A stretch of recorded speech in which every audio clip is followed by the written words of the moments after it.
Notification विभिन्न सरकारी कार्यालय में प्लेसमेंट एजेंसी के माध्यम से लगे समस्त ठेका कार्मिकों को ठेका प्रथा से हो रहे शोषण से निजात दिलाने के लिए तत्कालीन मुख्यमंत्री अशोक गहलोत की कांग्रेस सरकार ने बजट वर्ष 2023-24 में घोषणा की थी।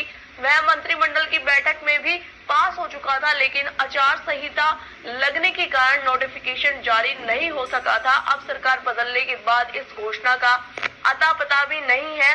अब हमारी मांग यह है कि बदलना सरकार के 100 दिन की कार्य योजना में हमारी यह मांग पूरी की जाए। सरकार से मांग है कि तुरंत प्रभाव से राजस्थान राज्य के सभी सरकारी कार्यालय से ठेका प्रथा को समाप्त कर आरएलडीसी बोर्ड का नोटिफिकेशन जारी कर समस्त कमी को अपडेट किया जाए। कार्मिकों की उसकी पोस्ट के अनुसार मासिक पारिश्रम की गणना 26 दिवस से नए होकर मासिक आधार पर होना चाहिए। कार्मिक को बिना वेतन कटौती के CLPL तथा मेडिकल लीव जैसी सुविधाएं, कार्मिक वार्षिक वेतन वृद्धि कम से कम 15 से 18% होनी, कार्मिकों को उसके पिछले अनुभव के आधार पर वार्षिक वेतन वृद्धि की जाए।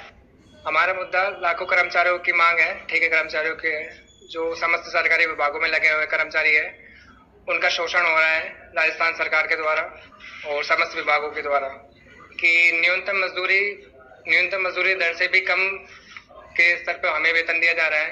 जो पिछली न्यूनतम मजदूरी है उसके अकॉर्डिंग ही अभी तक हमें मजदूरी मिल रही है। तो हमारा मुद्दा है कि जो वर्तमान सरकार ने न्यूनतम मजदूरी दे रखी है उसके अकॉर्डिंग पहली बात तो हमें मजदूरी मिले।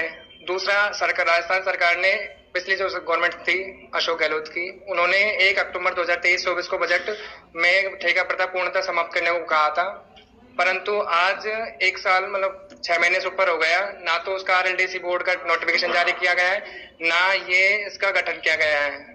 आरएलडीसी से हमें मेन बेनिफिट ये होगा कि बीच में जो बिचौलिया है, ठेकेदार है, उनको समाप्त करके जो डायरेक्ट हमारा वेतन है वो हमारे अकाउंट में आएगा और इससे हमें काफी सुविधा मिलेगी, जिसमें हमारा जैसे 26 दिनों का पैसा मिलता है हमें, तो हमें मासिक वेतन के अकॉर्डिंग हमें पैसा मिलेगा। सीधे शब्दों में ये है कि ठेका प्रथा। बिल्कुल सर।